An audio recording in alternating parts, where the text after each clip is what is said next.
రాయలసీమ వైద్య ప్రదాయినిగా ఆ ఆసుపత్రికి పేరు. నిత్యం వేలాది మందికి సేవలు అందిస్తున్న పెద్దాసుపత్రిగా ప్రసిద్ధి. దశాబ్దాలుగా ఎందరికో ఆరోగ్యాన్ని ప్రసాదిస్తున్న కర్నూలు సర్వజన వైద్యశాలకు గత 5 ఏళ్లుగా సుస్థి చేసింది. వైకాపా పాలనలో నిర్లక్ష్యానికి గురై నీరసించిపోయింది. ఐసీయూలోనూ కనీస వసతులు లేకపోవడంతో రోగులకు ఇక్కట్లు తప్పడం లేదు. కర్నూలు సర్వజన వైద్యశాలకు నిత్యం వేలాది మంది రోగులు వస్తుంటారు. గత 5 ఏళ్లలో ఆసుపత్రి అభివృద్ధికి వైకాపా ప్రభుత్వం నిధులు మంజూరు చెయ్యకపోగా కనీస నిర్వహణకు నిధులు విదల్చలేదు. దీంతో పరిస్థితి మరింత దిగజారింది. పెద్దాసుపత్రి మాతా శిశు సంరక్షణ భవనంలో పిల్లల విభాగముంది.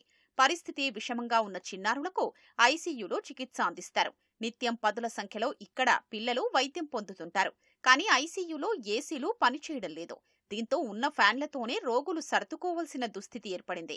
అది కూడా తరచూ విద్యుత్ అంతరాయం ఏర్పడుతోందని రోగుల బంధువులు వాపోతున్నారు. గతం ఎన్నిసార్లు పనిచేస్తారు కానీ ఒక ఏసీ పనిచేస్తుంది ఇక్కడ. ఈ ఐసీలో పనిచేయకపోతే ఇంకా మామూలు వార్లు ఎట్లుంటుందో మాకు తెలుసు సార్. ఇంకా దయచేసి ప్రభుత్వం దీన్ని చర్య తీసుకుని తొందరగా ఏసీలు చేయమని మేము కోరుతున్నాం సార్. ఏసీలు పనిచేయడం లేదు, కరెంటు పోతే ఇబ్బందిగా ఉంది, వేడిగా ఉంది, ఫ్యాన్లు ఉన్నాయి కానీ వేడిగానే ఉంది. ఏమంటే ఏసీలు ఒకటి పనిచేయడం లేదు. ఏసీలు పెట్టిస్తే అందరికి బాగుంటుంది, పిల్లలకైనా కానీ పెద్దలకైనా కానీ వచ్చిన పేషెంట్లు ఉంటారు కదా, సీరియస్ పేషెంట్లు, ఏసీలు ఉంటే బాగుంటుంది. వేడికి ఉండలేదు సార్. ఇంక ఇప్పుడైతే వెదర్ కొంచెం చల్లగా ఉంది కాబట్టి సరిపోతుంది. ఎండాకాలం వస్తే ఇంకా వేడికి ఆడుకుంటారు పిల్లలు, ఏడుచుకుంటారు, తల్లాడుకుంటారు. ప్రభుత్వ వైద్యశాలకు వచ్చేవారంతా పేద మధ్యతరగతి రోగులే. కానీ వారికి కనీస వసతులు కల్పించడంలో గత ప్రభుత్వం పూర్తిగా విఫలమైంది. పిల్లల వార్డుల్లో ఏసీలే కాదు, నీరు కూడా లేకపోవడంతో రోగులకు ఇబ్బందులు తప్పడం లేదు. మరుగుదొడ్లలో గత కొన్ని నెలలుగా నీటి సరఫరా లేకపోవడంతో తలుపులకు గొళ్లెం పెట్టేశారు. వాటిని కనీసం శుభ్రం చేయకపోవడంతో దుర్గంధం వెదజల్లుతోంది. అత్యవసరాలకు బయటకు వెళ్లక తప్పని పరిస్థితి ఏర్పడిందని రోగుల సహాయకులు ఆవేదన వ్యక్తం చేశారు. బాత్రూంలో పోనీకే ఇబ్బంది, నీళ్లు రావడం లేదు. దాంట్లో ఏమో చాలా మేము వచ్చి 11 రోజులు, అంతకుముందు ఇంక ఎన్ని రోజుల నుంచి రాకుండా ఉన్నాయో. ఏం చేస్తాం సార్, ఇంకా వాళ్ళు తెడిచి ఉన్నప్పుడు పోతాం, లేకపోతే అట్నే ఉంటున్నాం సార్. బాత్రూంలు అయితే నీట్గా లేవు.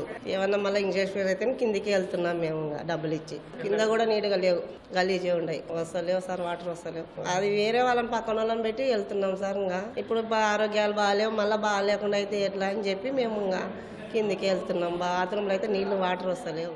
ఆసుపత్రిని ఆకస్మికంగా తనిఖీ చేసిన మంత్రి టీజీ భరత్కు సమస్యలు స్వాగతం పలికాయి. ఏసీలు లేకపోవడం, ఆసుపత్రిలో తాగునీటి సమస్య, మరుగుదొడ్ల సమస్యను వెంటనే పరిష్కరించాలని ఆసుపత్రి పర్యవేక్షకుడు ప్రభాకర్ రెడ్డిని ఆదేశించారు.